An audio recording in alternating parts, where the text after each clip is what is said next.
It's my feel-good breakfast show. Well, I like to stay indoors during the cold temperatures, Kat, but, you know, keeping the kids inside can be very frustrating. Our creative parenting expert, Nikki Bush and Ewan have all the answers on how to keep the kids entertained.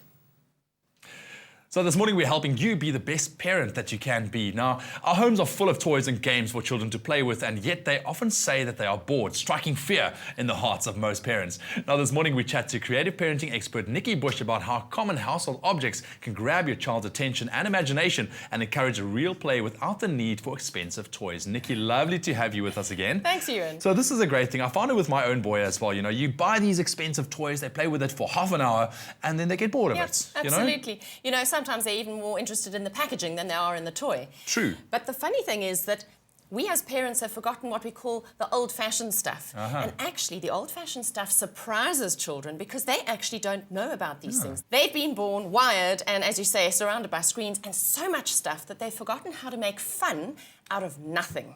And when we talk about the future world of work, we actually need our children to be very resourceful. So the kind of activities I want to talk about this morning are those that require a little bit of imagination and creativity and household items that you have around you anywhere. And this falls heavily on the shoulders of parents to conjure up these ideas of what to do, and that's why we're glad you are here, because living in such a fast-paced technological era and world, we need that imagination stimulated from a young age. So you can take anything as common as little paper clips, and these are lovely coloured ones, and get children to make paper clip chains. And you know what? This is all educationally sound. Did you see what my fingers were doing? Fine motor coordination. That's it. So that's what you're doing, is stimulating the fingers and the hands so that you strengthen these muscles. So they make these lovely paper chains and they make necklaces and things like that. That's so cool. I remember doing this as a youngster as well. Okay. Very and cool. then the common household punch.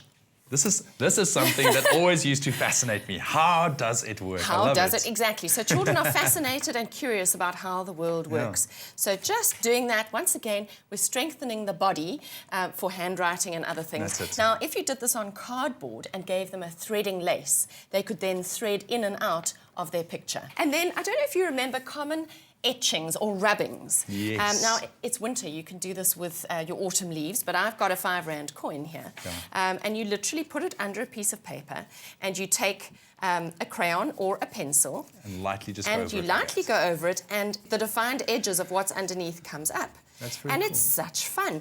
You can do this on the bark of a tree. You can find anything that's got texture and get your kids to do the rubbing. And it's fascinating because there's an element of magic. I mean, this could keep young ones busy for quite a while if you get different elements, you know. Absolutely. I remember the old 1 Rand coin, which used to be nice and big and used to make a very nice little edge. So, you know, the thing is, children have a short attention span. Don't expect they're going to sit for 30 or 40 minutes doing the same activity. They're going to sit here for maybe 10 or 15 minutes, which is why you need variety. Okay. And then we've got the jelly tot. The jelly tot. Jelly tot the good old... and toothpick constructions. And what's important here, and perhaps you can try this out, is, and I've made something here, pick up a jelly tot and push it onto your toothpick.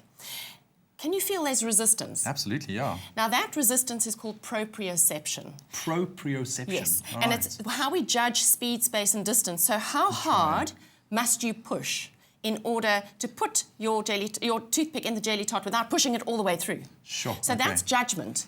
Okay, so this is a very good activity for stimulating what we call the proprioceptive skills. The occupational therapists will love this. Sure. This is quite, I mean, you need to concentrate on this. You do. It's all about stimulating the imagination, but it's also multi-sensory. That's it. So you can actually eat it afterwards, and of course your fingers will be sticky, and it's great. So they can make it, and then they can break it and eat it. Absolutely. And we know how much kids love to get sticky anyways. They do. Nikki, once again, thank you so much for joining us. But like I've said before, our homes are full of items that can inspire playfulness when games and toys lose their allure, as they do from time to time, of course. But use your imagination and let's get the creative juices flowing in our households.